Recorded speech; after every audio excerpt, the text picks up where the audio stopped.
train derails near Lowes in East Sussex. When the sex is sus. Nobody's ready for how much is going to fail. Residential areas. Excuse me. The Fire Service, West Midlands Fire Service, said a little earlier that 60 firefighters were tackling. Photo of the warped railing. Oh, yes, please. Oh, yikes. Yep, look at that. Look at that. Wow. That's so bad, it genuinely looks like AI. But no, that's just what happens when... What do you figure the rail temps are under this heat wave? Probably like fucking 200 degrees or whatever. You know, it's like a car buckle heating up in the sun, but I mean worse, obviously. 200, 250, who knows? The image looks edited. Are you sure that's real? It is. It's crazy, but look. Here's the full image.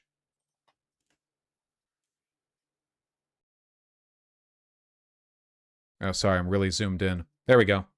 The sun just adds so much thermal energy to the rail, far more than can be dissipated by the heat around it. Man, we're going to have to start introducing like heat sinks to our rail lines. Why isn't it happening on the other side? Thermal expansion, we're talking about hundreds of miles of track somewhere elsewhere. Well, because this is the inner curve. The outer curve has the ability to gradually expand outward, but the inner curve has no choice but to buckle. It's complicated. It's not like both halves of the rail have to buckle. Yeesh. Read the side post. Side post. What's side post? How bad it can get? Yeah, this is from 15 years ago. Heat waves can cause pretty severe buckling. It's just, you know, you don't want it to happen everywhere all at once. 15 years ago, again, this is not contemporary. Heat waves have always posed a threat to the stability of rail lines. Extensive grass fires near Stourbridge Golf Course. Now, this is in the Racecourse Lane area of Stourbridge. And the fire service says they were first alerted to a fire there just before 1:30 today. Flames, they said, were soon spreading across roads in places, and they have a... The post says the rails were damaged from the train derailment. Yes, that's because the news is complicit in lying to you about climate change. Channel 4 has a long history of doing this, and it's only getting worse. The only thing that can cause rail warping like this is thermal expansion. No, there is absolutely nothing that a train on its own can do to damage the rails like this. The UK government and its subsidiary agencies in the news, all of them serve capital, it might as well be the same group of people, are all complicit in hiding climate change. They literally conspired to hide an MI5 drafted report on the extent to which climate change was affecting national security. Like, their government, MI5, was put out that report, and they tried to squelch it. Isn't Channel 4 owned by the UK government? Everything on Earth is owned by capital. It doesn't matter who owns what. Yes.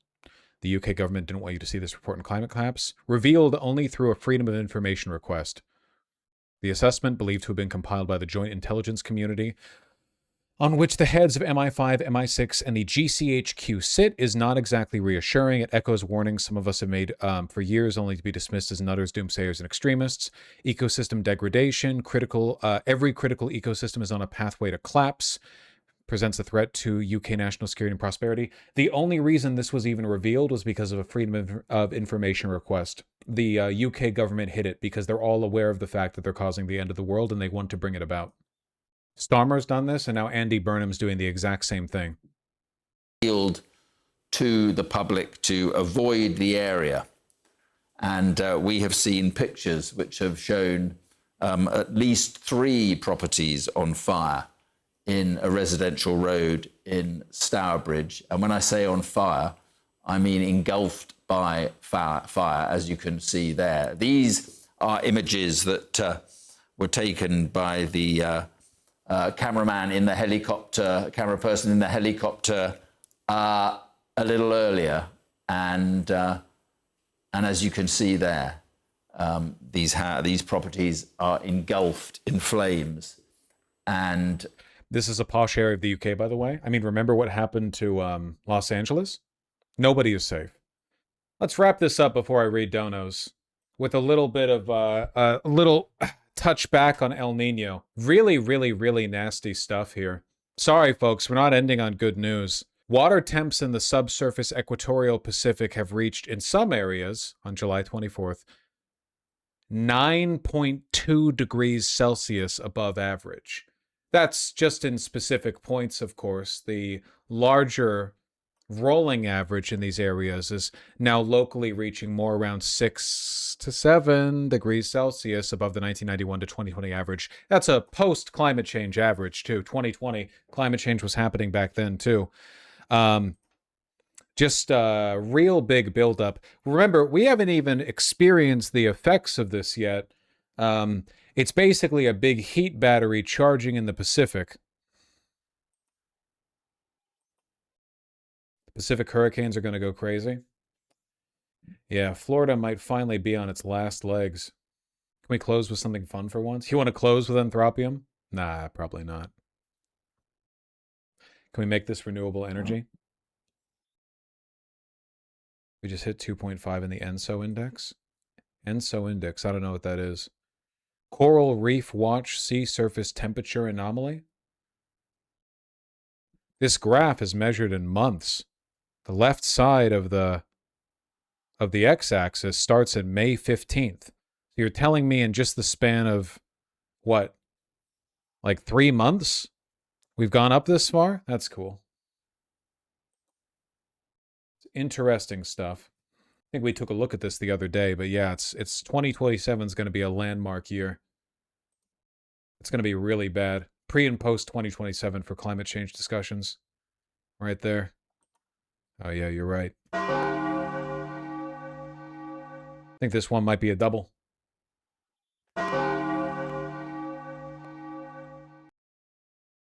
Oh, there is my Jeff Buradelli. My favorite very, very loud graphic maker. Record subsurface heat up to 9 degrees Celsius above norm. That's cool. That's really neat. Another El Nino record. Watch as heat backs up at the end. The heat building below the surface, which fuels the strength of El Nino, is higher than it's ever been measured. More evidence this will be the strongest El Nino on record. May end up reaching the high-end model scenarios. Oh, yeah. News nowadays makes me physically ill. Well, I mean, it kind of should. Like some of the more standard, like this is OSTIA, graphs charting the El Nino sea surface temperatures anomaly are literally having to invent new colors. Remember, before this capped out like in the brown, but since then they've gone into the white, and then now they're going back into like pink red here. They keep stapling new colors on the right side of this key down here at the bottom so that they can slap it down right here off the coast of Latin America. Remember that one that was like a sickly green plague? Yeah, I remember. Yeesh. What are you going to do? What are you going to do? So what can we do about this individually? Literally nothing. I don't know what you want. See that line at the very end? That's the subsurface heat in the tropical Pacific right now. It's never been this high. Higher now than any El Nino on record. And not to mention, we're not even done heating yet. Like, we've reached this high all the way up here, higher than the 97 one back here, which was the last really bad El Nino. But we're not even done heating yet. I mean, it's the beginning of August. It's still charging.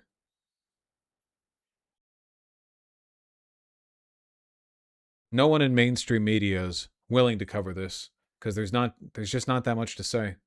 July was the driest month on record for England since records began. Yep.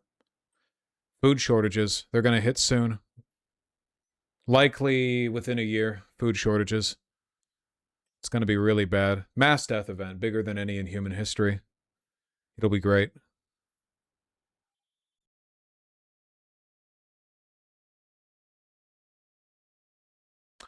July 2026 was the driest month in southern England since records began nearly 200 years ago.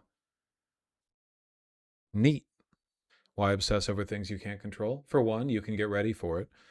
For two, we can control it indirectly. choices we make now and in the future are going to affect how bad this gets and how quickly we recover from it. But like, you know, it's not really obsessing. It's just probably a good idea to know about what will be the largest mass death event in human history before it happens. Certainly, I wouldn't want to be blindsided by it.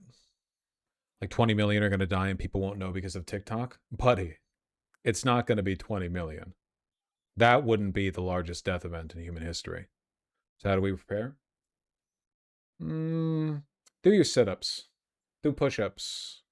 Get into calisthenics. Like and subscribe.